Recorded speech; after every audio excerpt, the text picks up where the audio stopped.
And how is Gotenks at all a gag character? My nigga, do you know what a gag character is? Yeah, no, I disagree with a lot of things you said, mainly towards the end portion of your video. But I do want to go over the definition of gag characters as they stand in fiction, and I'm going to go over a bunch of other things that you said in this video. Also, no hate. A gag character is usually a character that is rarely used and typically exhibits little or no personality, except to serve as a conduit for a joke in the comic strips and TV shows. No, I'll answer that for you.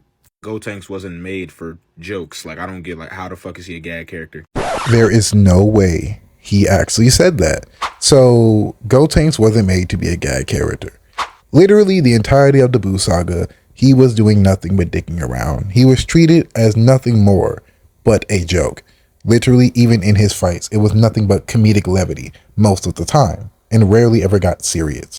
If you want to look past that and say, oh, well, that was in Dragon Ball Z and that doesn't count. Sure, let's go to Super. Okay, meeting Beerus, he literally gets spanked. He bends over and gets spanked. Yeah, I'm sure that was so serious. Yes, and him literally getting his pants cut open in the superhero movie and literally smacking his butt is not a gag. Like, it's made as a joke. What are you talking about, Nev?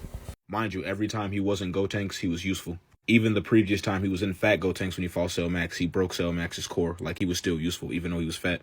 I think you take Gotenks' immaturity, which makes sense because he was a kid and he's now a teenager, as him being a gag character, and that's just wrong. Figure we were all adults and we don't need things spelled out for us, but let me do it. Just because a character wasn't designed to be a gag character, it doesn't mean they cannot later become that by virtue of the plot and by the story and how the story treats these characters.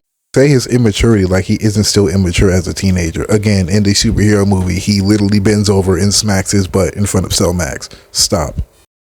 It's funny you say he has his moments here and there, as if he doesn't pop up here and there. Like, Gotenks isn't like a reoccurring character that we see every chapter. That's just not true.